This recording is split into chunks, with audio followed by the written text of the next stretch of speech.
हमारा उत्तराखंड के इस खास बुलेटिन में आपका स्वागत है। मैं हूं आपके साथ अमन गिल। चलिए शुरुआत करेंगे अब तक की सुर्खियों के साथ। आज होगी कांग्रेस अनुशासन समिति की बैठक। दिनेश अग्रवाल पर कार्रवाई के मुद्दे पर हो सकती है चर्चा।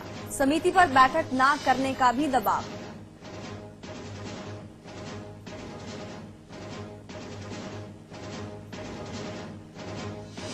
आज आएंगे सीबीएसई बोर्ड के 12वीं के नतीजे। परिणामों पर रहेगी समाचार प्लस की पैनी नजर।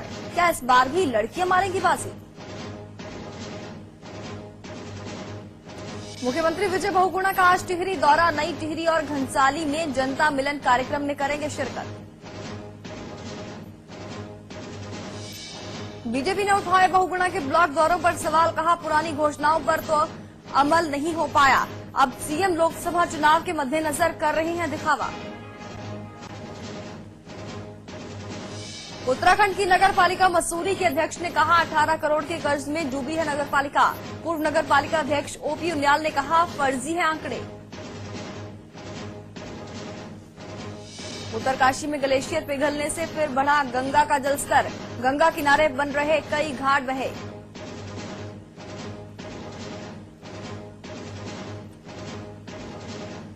और आईपीएल 6 के फाइनल में चेन्नई सुपर किंग्स को हराकर पहली बार मुंबई इंडियंस ने जीता खिताब। राहुल द्रविड़ के बाद मास्टर ब्लास्टर ने किया आईपीएल को अलविदा।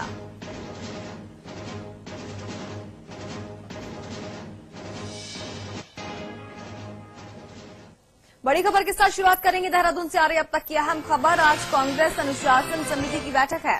दिनेश अग्रवाल पर कार्रवाई के मुद्दे पर चर्चा हो सकती है। समिति पर बैठक न करने का भी दबाव दिखाई दे रहा है। उत्तराखंड अनुशासन समिति की आज बैठक देहरादून में आयोजित होने जा रही है। दिनेश अग्रवाल पर कुछ न कुछ फैसला हो सकता है। वहीं दिनेश अग्रवाल पर कार्रवाई के मुद्दे पर चर्चा आज हो सकती है। बैठक में समिति पर बैठक न करने का दबाव भी बन रहा है। ये भी बात सामने आ रही है। देहरादून से अब तक की अहम खबर। आज होनी है कांग्रेस अनुशासन समिति की बैठक। दिनेश अग्रवाल पर कार्रवाई के मुद्दे पर चर्चा हो सकती है। वहीं समिति पर बैठक न करने का दबाव भी बन रहा है। समिति पर बैठक न करने की दबाव की बात भी सामने आ रही है। दिनेश अग्रवाल पर कार्रवाई के मुद्दे पर चर्चा हो सकती है। इस बैठक में आज कांग्रेस अनुशासन समिति की बैठक होनी है। देहरादून से अब तक की अहम खबर। आज होनी है कांग्रेस अनुशासन समिति की बैठक।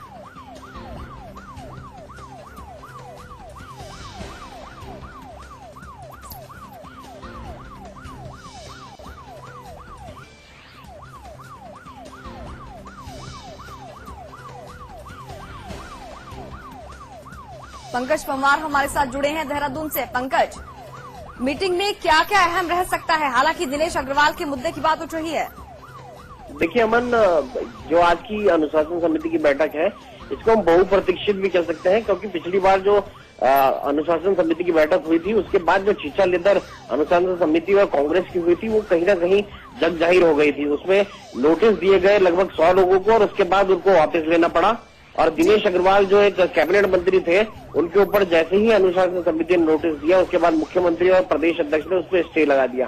तो ऐसे में अनुशासन समिति के जो लोग थे वो केंद्रीय आलाकमान तक पहुंच गए।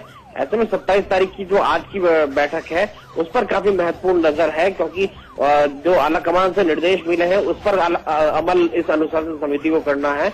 और इसके अलावा जो अनुशासन समिति के पदाधिकारी हैं उनका कहना है कि लगभग जो पुराने मामले हैं उनको भी हम खोलने जा रहे हैं, जिसमें प्रदीप टम्टा को एक बार नोटिस दिया गया था लेकिन उसको वापस ले लिया गया था। आनंद रावत जो हरीश रावत के बेटे हैं उनको नोटिस दिया गया था, उसमें भी कोई कार्रवाई नहीं हुई थी। तो आज लगता है कि पुराने गड़े मुर्दे जो हैं उनको भी खोलने की पूरी तैयारी चल रही है। जी पंकज, कब तक ये बैठक शुरू हो सकती है?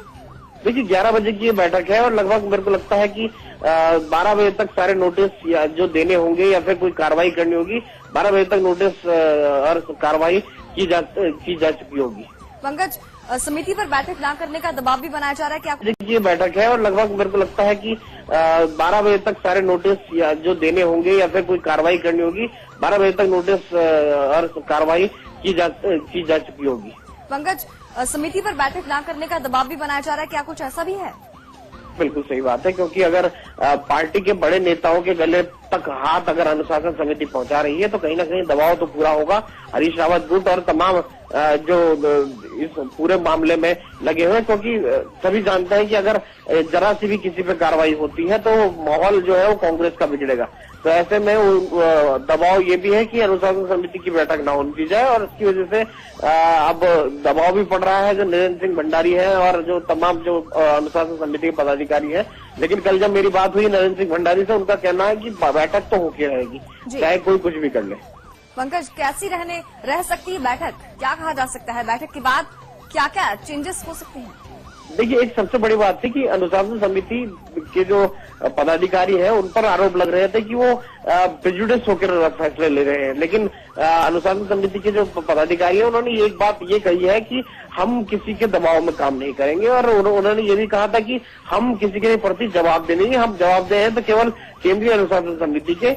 ऐसे में क्योंकि जब भी उनका फैसला लिया जाता था तब कभी प्रदेश अध्यक्ष रोक देते थे उनका फैसला, कभी सीएम रोक देते थे। तो ऐसे में उन्होंने अब लगता है कि आज की जो बैठक रहेगी उसमें कुछ कहीं ना कहीं कुछ बड़ा होने वाला है जिस पर आज फैसला हो सकता है। जी पंकज, बहुत शुक्रिया इस जानकारी के लिए। आज कांग्रेस अनुशासन समिति की बैठक है देहरादून में।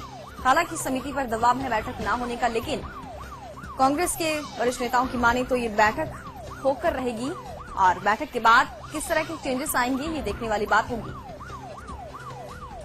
27 तारीख को हमारे अनुशासन समिति के सम्मानित अध्यक्ष श्री नरेंद्र सिंह भंडारी जी ने पार्टी मुख्यालय पर बैठक बुलाई है।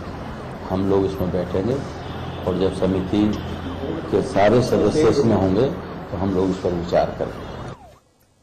अगली बड़ी खबर का रुख करेंगे। मुख्यमंत्री विजय बहुगुणा का आज टिहरी दौरा है। नई टिहरी और घनसाली में जनता मिलन कार्यक्रम में शिरकत करेंगे सीएम बहुगुणा। सीएम बहुगुणा का टिहरी दौरा है आज और नई टिहरी और घनसाली के कार्यक्रमों में सीएम बहुगुणा शिरकत करेंगे।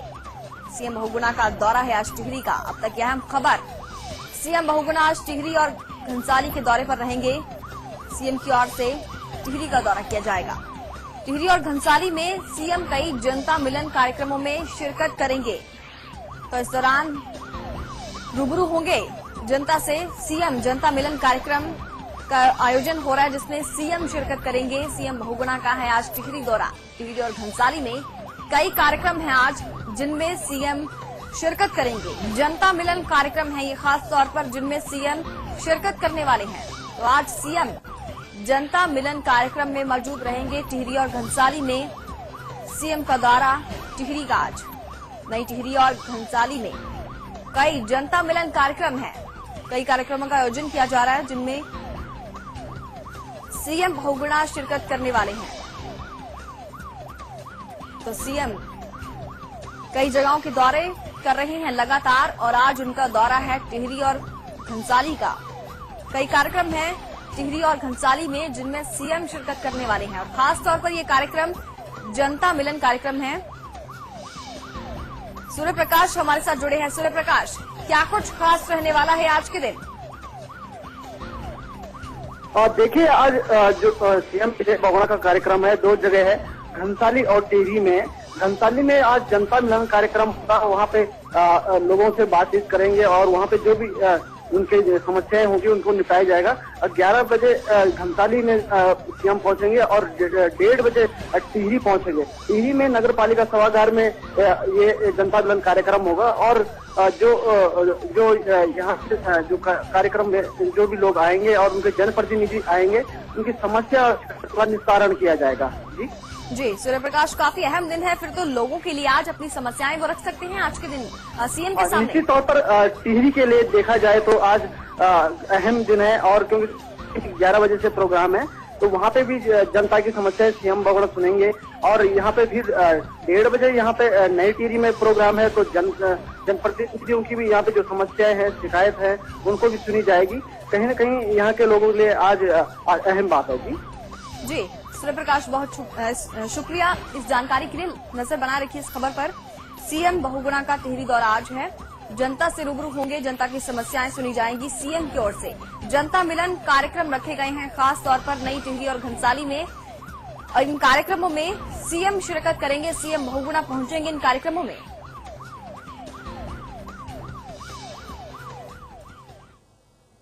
छत्तीसगढ़ में नक्सलियों द्वारा किए गए जनसंहार पर उत्तराखंड के कांग्रेस और भाजपा नेताओं ने दुख प्रकट किया है। कांग्रेसी नेताओं ने इस घटना को छत्तीसगढ़ में पार्टी की अपूरणीय क्षति बताया है। वित्त मंत्री इंदिरा हृदयेश का कहना है कि नक्सलियों के खिलाफ एक ठोस रणनीति बनाई जानी चाहिए। वहीं बीजेपी ने इस पूरे मामले में केंद्र सरकार पर हमला किया है। नेता प्रतिपक्ष का कहना है कि छत्तीसगढ़ सरकार को केंद्र सरकार का साथ नहीं मिल रहा है।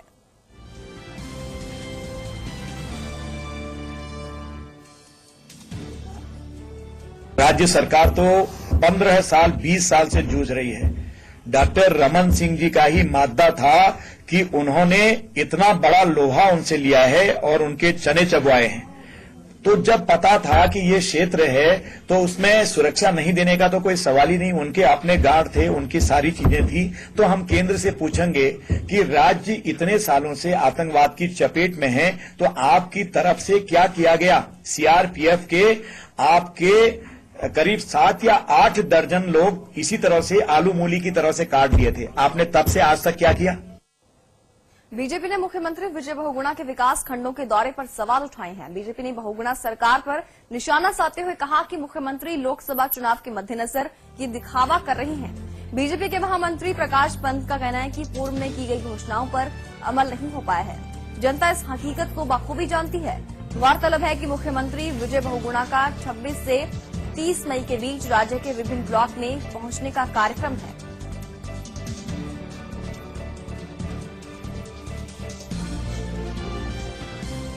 सीएम का काम दौरे करना है, दिल्ली के करें या उत्तराखंड के करें, और अभी तक दिल्ली के दौरे निपटे तो उत्तराखंड के दौरे पे निकले हैं।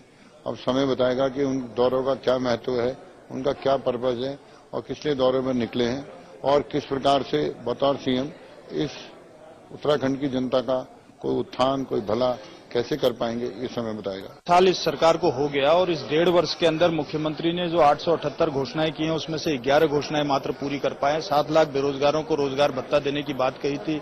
1,500 बेरोजगारों को बेरोजगारी भत्ता मिला है। राज्य के संसाधन अनवरत घट रहे हैं और राज्य गंभीर वित्तीय संकट से गुजर रहा है। केवल मात्र जाकर के लोगों को झूठा दिलासा देने के बजाय जनता के बीच जाकर के जनता की समस्याओं को समझने का काम मुख्यमंत्री जी को करना चाहिए।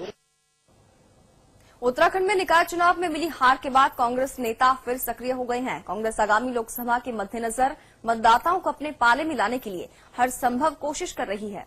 कांग्रेस मुस्लिम मतदाताओं को रिझाने के लिए धर्मपुर में मुस्लिम सम्मेलन का आयोजन किया।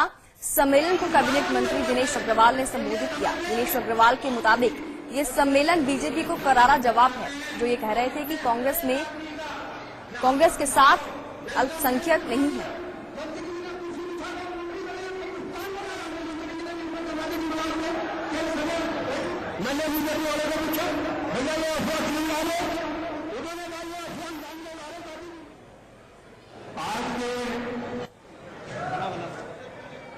नगर निकाय चुनाव के बाद ये अफवाह फैलाई जा रही थी कि मुस्लिम समुदाय जो है वो कांग्रेस से बिखर गया है, टूट गया है। तो आज मैंने मुस्लिम भाइयों से ही मुझसे आग्रह किया कि हम सब लोग इकट्ठे होकर जो हमारे मसाइल हैं, जो हमारी बातें हैं, उनको हम रखना चाहते हैं।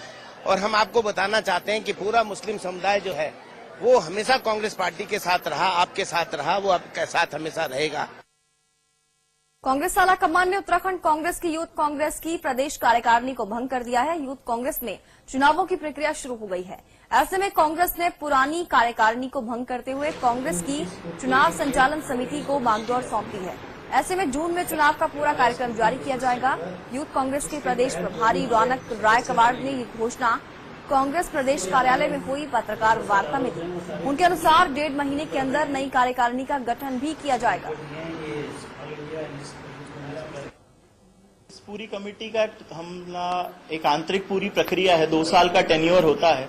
उस 2 साल की कार्य अवधि पूरी समाप्त हो चुकी है। अब चूंकि एक स्वस्थ प्रणाली को देखते हुए पुनः चुनाव कराने की आवश्यकता संगठन में महसूस हो रही है, इसलिए संगठन अपनी उस प्रक्रिया को पूरे करते हुए पुरानी कमेटी का जो पूरा कार्यकाल था वह समाप्त होने के बाद इस कमेटी को डिसॉल्व करती है और 1-1.5 महीने के भीतर हमारे स्टेट के अंदर नई कमेटी चुन के आने का पूरा कामकाज होगा। उसकी सारी देखरेख एक जो इलेक्शन कमीशन है उसके मार्फत पूरी ऑर्गेनाइज की जाएगी। छत्तीसगढ़ में कांग्रेस नेताओं पर हुए हमले ने पूरे देश को झकझोर कर रख दिया है। उत्तराखंड में भी कांग्रेस की प्रदेश इकाई ने शोक की घोषणा की है, लेकिन ये शोक मजाक बनकर रह गया। कांग्रेस भवन का झंडा आधा लेकिन शोक सभा में शामिल होने के लिए सिर्फ 8 कांग्रेसी ही जमा हुए, जबकि प्रदेश कांग्रेस अध्यक्ष यशपाल आर्य ने सभी को शोक मनाने के निर्देश दिए थे। उधर कांग्रेसी नेता चुनावी सभाएं करते भी नजर आए।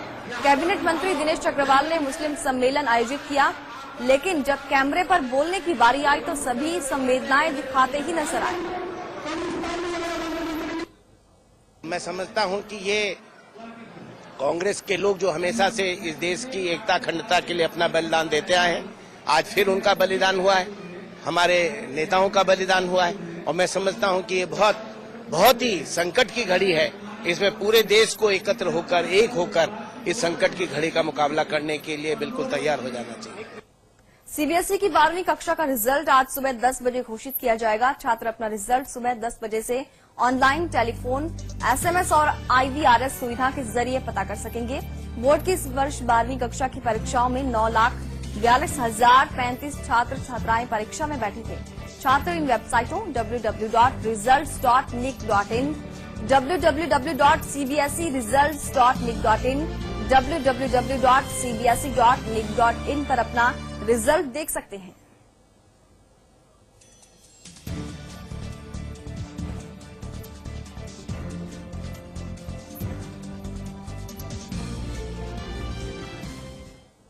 फिलहाल वक्त एक छोटे से ब्रेक का, और ब्रेक के बाद देखिए फाइनल में मुंबई का मैच।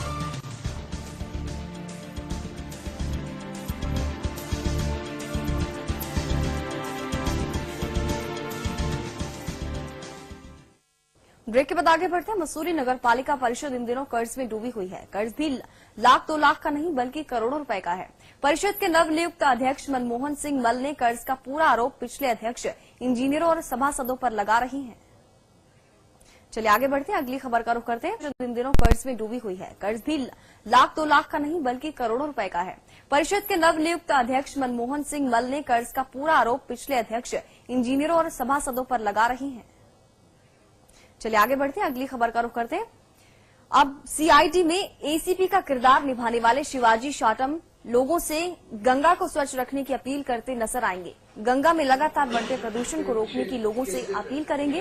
पिछले 8 दिनों से सीआईडी धारावाहिक की शूटिंग ऋषिकेश में हो रही थी। सीआईडी की पूरी टीम ने अपने कार्यक्रम को लेकर मीडिया से चर्चा की। प्रोड्यूसर बीपी सिंह ने इस विषय में जानकारी भी दी है। और किसी तरह की कोई दिक्कत नहीं रहेगी।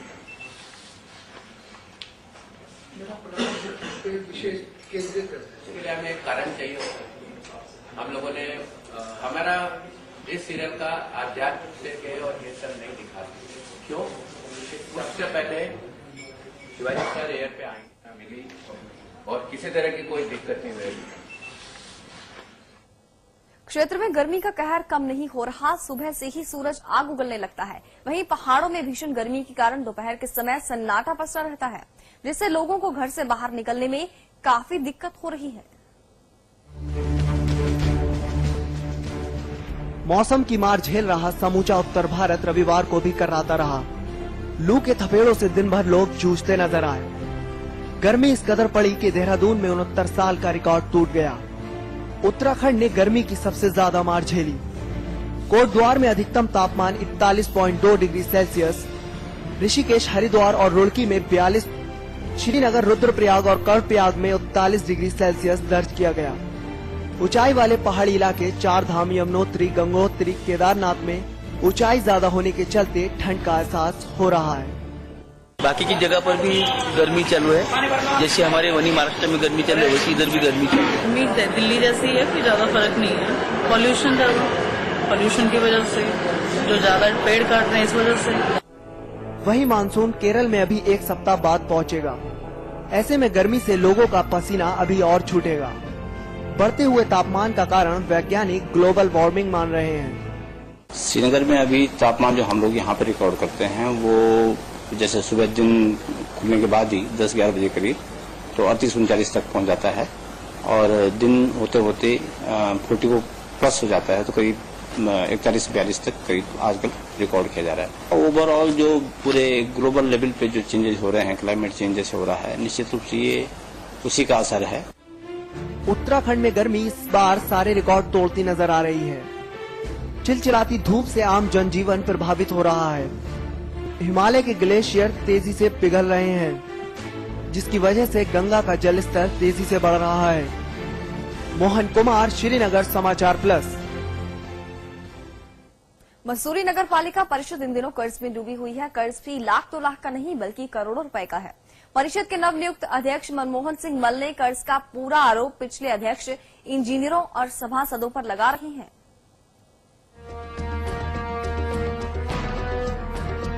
उत्तराखंड की सबसे अमीर नगर पालिका परिषद मसूरी नगर पालिका सरकारी विभाग को पलीता लगा रही है। परिषद के अधिकारियों और जनप्रतिनिधियों की मिलीभगत ने इन दिनों पालिका को 18 करोड़ का कर्जदार बना दिया है। नवनियुक्त पालिका अध्यक्ष मनमोहन सिंह मल ने पिछली बोर्ड के पूर्वाध्यक्ष ओपी उनियाल के साथ अधिकारियों और जनप्रतिनिधियों पर सख्त कार्रवाई करने की बात कही। साथ ही उन्होंने कहा कि पिछली बोर्ड के अधिकारियों ने आनन फानन में टेंडर लगाकर बॉन्ड भर दिए गए और ठेकेदारों को वर्क ऑर्डर देकर पैसों की बंदरबाट की गई। 1 तारीख को बोर्ड मीटिंग में आपको पूरा प्रमाण के साथ दूंगा, ऑथेंटिकेटेड दूंगा, अकाउंटेंट के दस्तखत करके दूंगा, जेई के दस्तखत करके दूंगा और ईओ के दस्तखत करके दूंगा कि मेरे पास जो है प्रमाण पत्र आए हैं कि जो आज इतने रुपए की देनदारी आज जो नगर पालिका पे है, ये कैसे हुई या क्यों हुई, क्या कारण इसके पीछे, कानूनी कार्रवाई करूंगा। मसूरी पालिका अध्यक्ष मनमोहन सिंह मल द्वारा लगाए गए आरोपों पर मसूरी पालिका के पूर्व पालिका अध्यक्ष ओपी उनियाल और पूर्व सभासद ने आरोपों को बेबुनियाद बताया। उन्होंने कहा कि नगर पालिका परिषद में किसी भी तरह का कोई भ्रष्टाचार नहीं हुआ है और 18 करोड़ रुपए में से कुछ पैसे सभी वार्डों के विकास के लिए खर्च किए गए हैं। साथ ही उन्होंने कहा कि पालिका पर अभी कुल 2 करोड़ 71 लाख की देनदारी बाकी है। जो ये 18 करोड़ की देनदारी है, ये करप्शन में नहीं आती, ये वार्डों में काम हुए हैं और जितने भी वार्ड मेंबर हैं उन द्वारा काम करवाए गए हैं वार्डों में, और इसको आप करप्शन नहीं कह सकते। ये देनदारी है, ये सही है, देनदारी है, पर इसमें हमारा कोई कसूर नहीं है। हमारा काम था सिर्फ लेटर ला के देना कि इस वार्ड में ये काम होना है। ये काम था अधिशासी अधिकारी का, ये देखना कि ये बजट है या नहीं है। सभासदों ने अब ऐसा कहना कि अध्यक्ष नगर पालिका 18 करोड़ की कर्ज छोड़ गए, मुझे लगता है कि ये शायद इनके दिमाग में षड्यंत्र है कि ये किसी तरीके से वो काम कैंसिल करके सोच रहे हैं कि शायद वो सभी जिनको टेंडर लगे नगर पालिका अध्यक्ष के आदमी हैं, ये कैंसिल करके अपने आदमियों को अप्लाइज करना चाहते होंगे। मुझे कुछ ऐसा प्रतीत हो रहा है जो मैं लोगों से सुन रहा हूँ। पालिका अध्यक्ष के आरोपों के बाद पूर्व पालिका के अधिकारियों में खलबली मची हुई है। पालिका पर 18 करोड़ रुपए का बकाया है और पालिका ने सभी अधिकारियों पर जांच कराने की बात भी कही है, लेकिन अभी तक किसी भी अधिकारी और अधिशासी अभियंता पर कोई भी कार्रवाई क्यों नहीं की। ये आने वाला वक्त बताएगा कि उन पर कार्रवाई होती है या सब महज छलावा है। सतीश कुमार, मसूरी समाचार प्लस। मुंबई के पहली बार टी20 लीग चैंपियन बनने के बाद स्टार बल्लेबाज सचिन तेंदुलकर ने भी इस टी20 लीग को अलविदा कह दिया। तेंदुलकर ने अपनी टीम की खिताबी जीत के तुरंत बाद ऐलान किया कि उनका आखिरी टी20 लीग था। Can't wait to actually get hold of the trophy. It's a beautiful trophy. Waited for 6 years. Finally, we've been able to achieve our target. I think I think this is the right time to stop playing IPL, and I'm 40. You just got to accept the reality, and I had decided that this would be my last season. It's ended perfectly. इस bulletin में फिलहाल के लिए बस इतना ही। आगे देखिए उत्तर प्रदेश की खास खबरें।